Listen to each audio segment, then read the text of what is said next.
She spent the night at her ex's just weeks before our wedding. So I canceled everything and walked away from the life I thought was mine.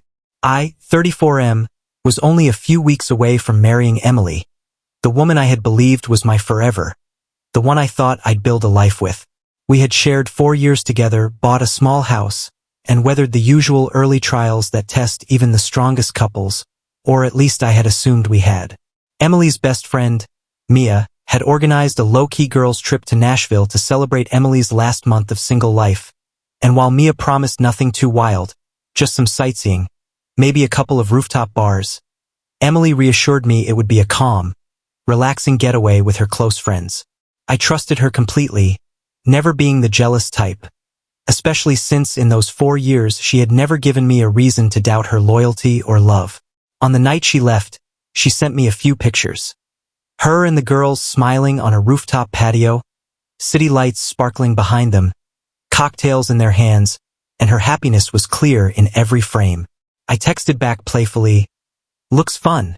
Don't drink all the margaritas without me."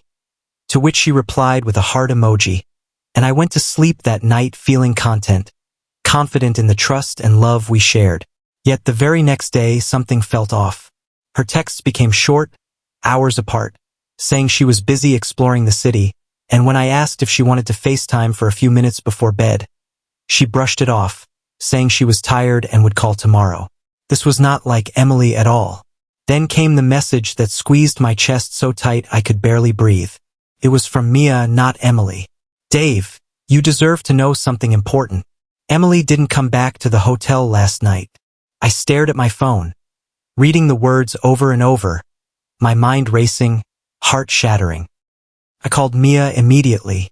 She sounded uneasy, almost as if she regretted sending the message, but after a hesitation, she confessed the rest. The night before, they had been at a bar when they ran into Jason, Emily's ex-boyfriend. Emily had mentioned Jason before, but only in passing, never in a way that made me suspicious. According to Mia, Emily had a few too many drinks that night. When the group was ready to leave, Emily said she planned to grab some food with Jason since it was on the way back to their hotel. Mia expected her to return soon, but Emily never did. Mia didn't see her again until late the next day. When Emily returned, she acted as if nothing had happened, claiming she had just crashed somewhere else. Mia didn't press her further, but another friend told Mia they had seen Emily and Jason enter his apartment building around 2 a.m. I remember sitting on the couch, phone in hand, staring blankly at the wall, my heart racing but my thoughts shockingly clear. I didn't want rumors or half-truths. I needed to hear it from Emily herself. That night, I tried calling her, but she didn't answer. Instead, I received a short text saying, "Can't talk right now. Long day." And that was when the crushing certainty settled in. Something was wrong, deeply wrong. I didn't know exactly what had happened between her and Jason, but it was clear this was not simply losing track of time or a harmless mistake. The trust one had once taken for granted suddenly felt fragile, like holding something slippery that could shatter without warning. Determined, I decided to confront her the next morning, no matter the excuses she offered. Morning came, and I sat there, phone in hand, staring at her name on the screen, rehearsing what I wanted to say, although I knew no words would be easy enough to break the weight of what I was about to ask. When she finally picked up, her voice was groggy. "Babe, I'm hungover. Can this wait?" I didn't waste time. My voice was flat, almost numb. "Did you spend the night at Jason's?" A long, heavy silence followed, long enough that I already knew the answer before she spoke. "Yeah," she whispered. "But nothing happened. I was drunk, and it was close by. I just crashed there." I almost laughed at how ridiculous that sounded. "Do you think I'm stupid?" I asked sharply, the hurt and anger coiling in my chest. She rushed to fill the silence, talking faster as if trying to escape the truth. "It's not what you think. We were just talking.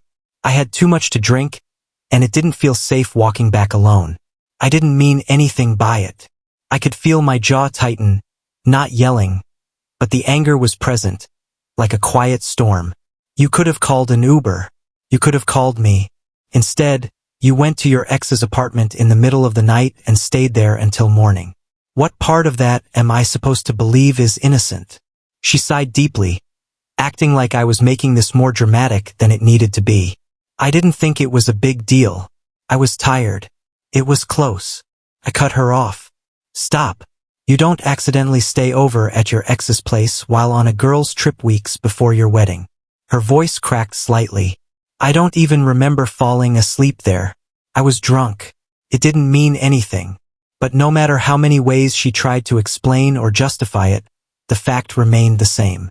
She made a choice no engaged person should ever make. And if Mia hadn't told me, Emily would have kept it a secret. That part hurt almost as much as the night itself.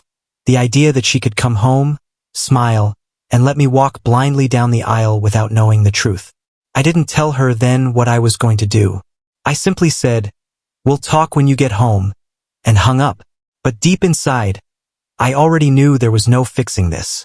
When Emily returned 2 days later, she walked into the house like nothing had happened. I waited inside. The moment she stepped through the door, dropped her bags, and reached for me, I didn't move. "Dave, please, can we talk?" she said, her voice shaky. I kept my distance. "Talk about what?" "How you spent the night at your ex's place and didn't think it was worth mentioning." She started crying, soft at first, like maybe she was sorry. But I had replayed her choices in my mind for 2 days, and my mind was made up. Her excuses came in waves. "I don't remember what happened. It didn't mean anything." And finally, "I just wanted one last crazy night before we got married." That last one felt like a punch to the gut. I didn't yell, but I didn't sugarcoat it either. If that's what you think a crazy night looks like, then you're not the person I thought I was marrying. I told her the wedding was off.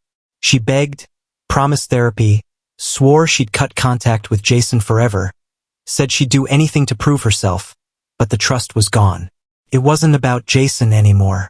It was about the line she crossed and then tried to bury. I gave her a week to move out. Canceling the wedding was brutal. Telling our families, calling vendors, losing thousands in deposits saved for years. Felt like pouring salt on an open wound. But the worst part was standing in the house we had made a home and realizing the person I was going to spend my life with had betrayed me so casually. A month passed. I wasn't looking for anything new. Dating was the last thing on my mind.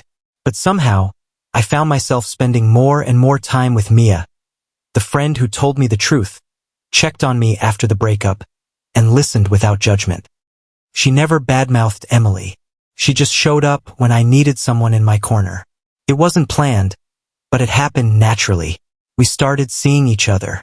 When Emily found out through mutual friends, she sent me one final text. "Wow, you replaced me with my best friend." I didn't reply because the truth was simple. She had replaced my trust with lies long before I replaced her with someone who respected me. Now I'm left wondering, was calling off the wedding the only right choice? Or should I have given her a chance to make it right? Now, as I stand here reflecting on everything that happened, the pain still lingering like a deep scar, I know one thing for certain. Trust once broken is not easily mended. Sometimes, love alone is not enough to keep two people together when the foundations of honesty and respect have crumbled. Calling off the wedding was the hardest decision I've ever made, but it was also the only way to protect my heart from further damage. I'll always wonder if giving her another chance could have changed things, but deep down, I know that true love does not hide in secrets or betrayals. Instead, it thrives in transparency, loyalty, and mutual respect. Now I'm moving forward, step by step, healing slowly, and finding peace in the knowledge that I chose to value myself enough to walk away from a life that no longer felt real. And though the future is uncertain, I'm ready to welcome new beginnings with open arms, knowing I deserve nothing less than true honesty and love.